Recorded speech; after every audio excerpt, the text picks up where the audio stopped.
Sebuah mobil dengan desain abadi yang dicintai jutaan orang. Sebuah setelan jas yang menjadi simbol status dan kesuksesan. Nama-nama yang begitu akrab, begitu terpercaya, begitu mendarah daging dalam budaya global kita. Tapi bagaimana jika saya katakan, di balik logo-logo ikonik ini, ada arsip sejarah yang mencatat kerja paksa, afiliasi dengan rezim totaliter, dan kontroversi yang sengaja dikubur dalam-dalam selama puluhan tahun. Ini bukan tentang teori konspirasi atau kabar burung. Ini adalah tentang fakta-fakta sejarah yang terdokumentasi tentang merek-merek. Mungkin produknya ada di garasi Anda, di lemari Anda, atau bahkan baru saja Anda konsumsi. Dalam video ini, kita tidak akan sekadar menunjuk jari, kita akan menjadi sejarawan. Kita akan membongkar 4 kisah nyata, sejarah kelam yang kompleks dan seringkali dihindari di balik beberapa merek paling terkenal di dunia. Selamat datang di Lensa Nalar, channel yang mengajak Anda melihat dunia lebih dalam dan lebih jelas.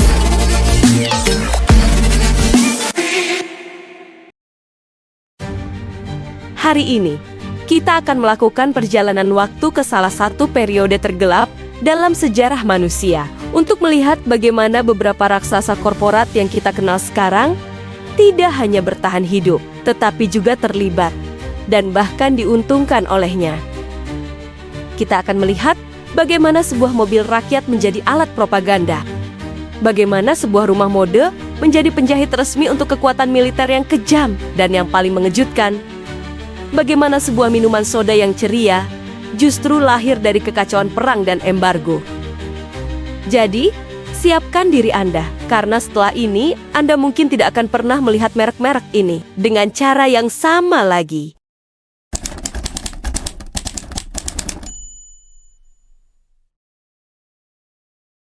Volkswagen atau VW dalam bahasa Jerman artinya mobil rakyat.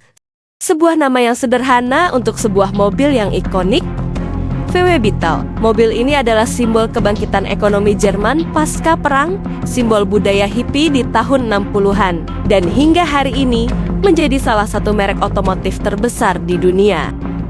Tapi, rakyat yang mana yang dimaksud saat mobil ini pertama kali digagas? Sejarahnya dimulai pada tahun 1937. Di bawah kekuasaan rezim Nazi Jerman, Adolf Hitler memiliki visi untuk sebuah mobil murah dan simpel yang bisa dijangkau oleh setiap keluarga Jerman. Untuk mewujudkan visinya, ia menugaskan seorang insinyur brilian, Ferdinand Porsche. Ya, nama yang sama di balik mobil sport mewah dengan merek Porsche. Proyek ini yang disebut Kraftwerksfreudwagen atau mobil kekuatan melalui kegembiraan adalah alat propaganda yang sangat efektif. Rezim menjual janji mobilitas untuk semua, bahkan membuat skema tabungan di mana warga bisa menyicil untuk mobil impian mereka.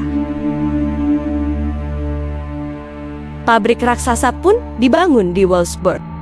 Namun, saat perang meletus, tidak ada satupun mobil sipil yang pernah dikirim ke para penabung itu. Uang mereka dan pabrik itu dialihkan sepenuhnya untuk kepentingan perang.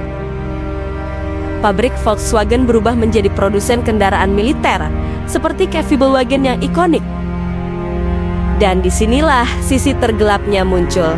Untuk memenuhi kuota produksi perang, pabrik Volkswagen secara ekstensif menggunakan tenaga kerja paksa, diperkirakan sekitar 20.000 orang, termasuk tahanan perang dan tawanan dari kamp konsentrasi, dipaksa bekerja dalam kondisi yang tidak manusiawi. Setelah perang, perusahaan ini bangkit kembali di bawah kendali sekutu dan akhirnya menjadi raksasa global yang kita kenal.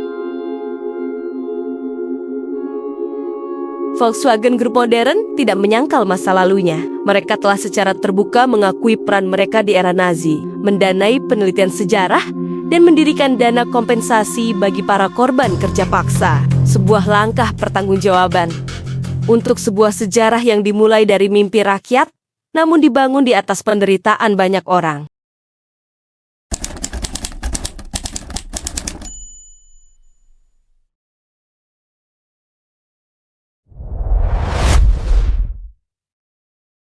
Hugo Boss. Dua kata yang identik dengan kemewahan, setelan jas yang tajam, dan parfum yang maskulin. Sebuah simbol status di dunia mode pria. Namun, jauh sebelum menjadi langganan para selebriti di karpet merah, perusahaan ini memiliki klien yang sangat berbeda dan sangat ditakuti. Hugo Ferdinand Boss mendirikan perusahaan pakaiannya pada tahun ke-1924. Awalnya, bisnisnya biasa-biasa saja, namun nasibnya berubah drastis saat ia bergabung dengan Partai Nazi pada tahun ke-1931. Pada tahun 1932, perusahaannya mendapatkan kontrak yang akan mendefinisikan ulang sejarahnya, menjadi salah satu pemasok resmi untuk seragam organisasi paramiliter Nazi. Ini termasuk seragam Coklatsa, seragam pemuda Hitler, dan yang paling terkenal, seragam serba hitam yang menakutkan dari SS Schutzstaffel, pasukan elit Hitler. Penting untuk dicatat, Hugo Boss memproduksi seragam-seragam ini, namun desainnya dibuat oleh petinggi SS sendiri, seperti Karl Dietrich. Meski begitu, peran Hugo Boss sebagai produsen sangatlah krusial. Permintaan yang meroket membuat pabriknya kewalahan, sama seperti Volkswagen. Untuk memenuhi permintaan, pabrik Hugo Boss juga mengandalkan tenaga kerja paksa. Sekitar 140 pekerja paksa, sebagian besar dari Polandia dan Ukraina, serta 40 tahanan perang Prancis, dipaksa menjahit seragam-seragam tersebut dalam kondisi yang buruk. Setelah perang, Hugo Ferdinand Boss diadili dan didenda karena keterlibatannya dengan rezim.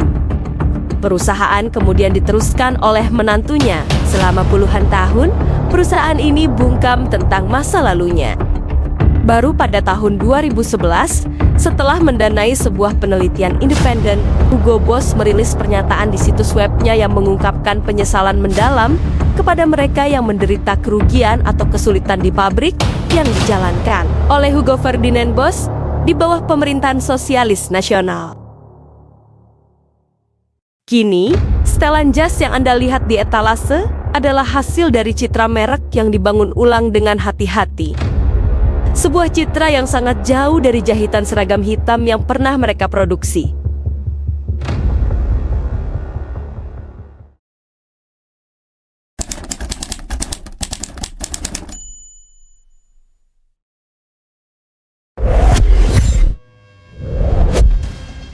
Kita menyeberang ke Amerika Serikat.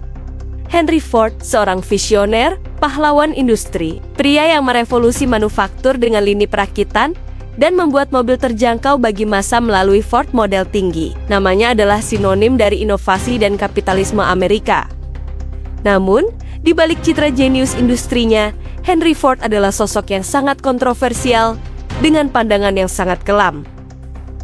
Ford adalah seorang penganut antisemitisme yang vokal. Ia bahkan membeli sebuah surat kabar lokal, The Dearborn Independent, dan menggunakannya untuk menerbitkan serangkaian artikel yang menyudutkan kaum Yahudi.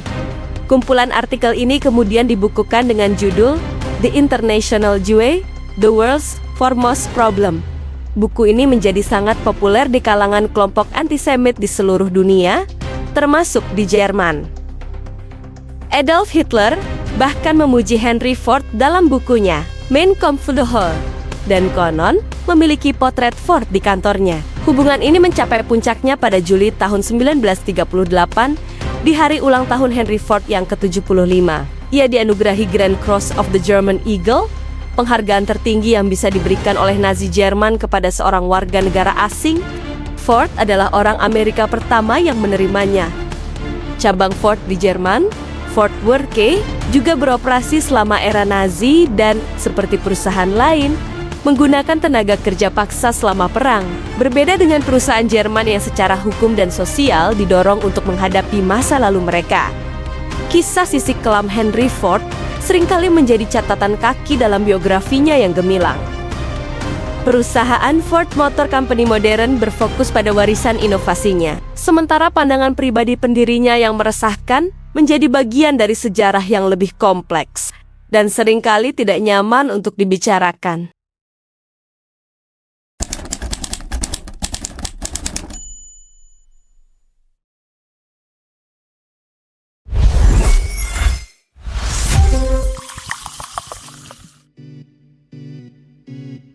Dari mobil dan seragam, kita beralih ke sesuatu yang jauh lebih ringan. Minuman soda, Fanta.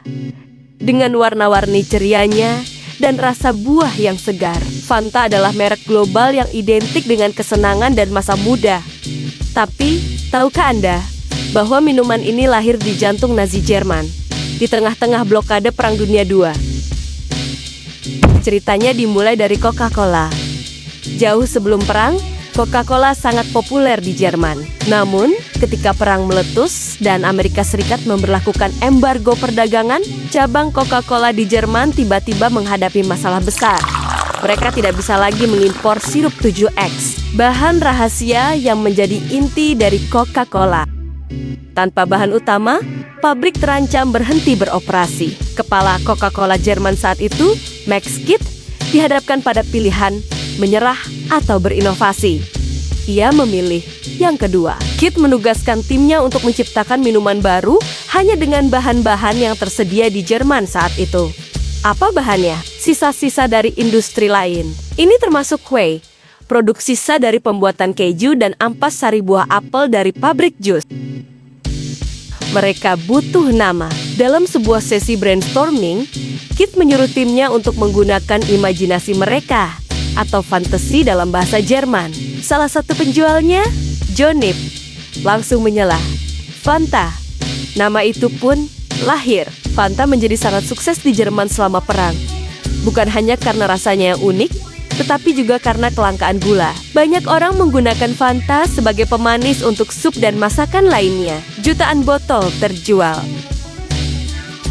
Setelah perang berakhir, perusahaan induk Coca-Cola di Amerika mengambil alih kembali pabrik di Jerman, menghentikan produksi Fanta, dan mengambil keuntungan yang didapat selama perang. Namun, pada tahun 1955, Coca-Cola memutuskan untuk meluncurkan kembali Fanta secara global sebagai respons terhadap persaingan dari Pepsi. Jadi, minuman yang kita kenal sebagai simbol keceriaan ini ternyata adalah produk cerdik yang lahir dari keputusasaan, inovasi masa perang, dan menggunakan sisa-sisa bahan di tengah kekacauan rezim yang paling merusak di dunia.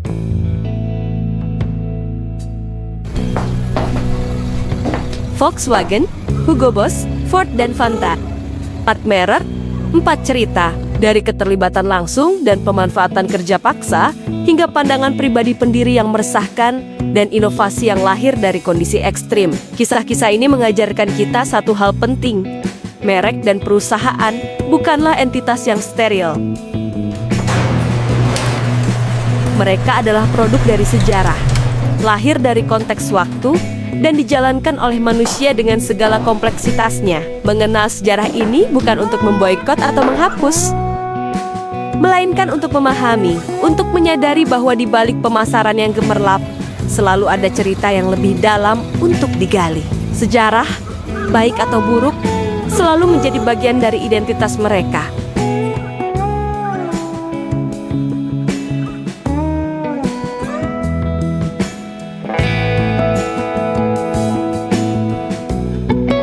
Jika Anda menghargai konten yang mengajak Anda berpikir kritis dan melihat dunia dari berbagai sudut pandang seperti ini, kami akan sangat berterima kasih jika Anda menekan tombol subscribe dan menyalakan lonceng notifikasi. Dukungan Anda adalah energi bagi kami untuk terus membuat konten seperti ini.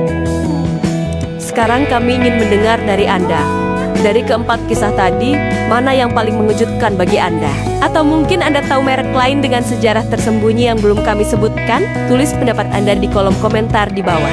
Mari kita berdiskusi dengan cerdas dan saling menghargai. Terima kasih telah menonton bersama Lensa Nalar.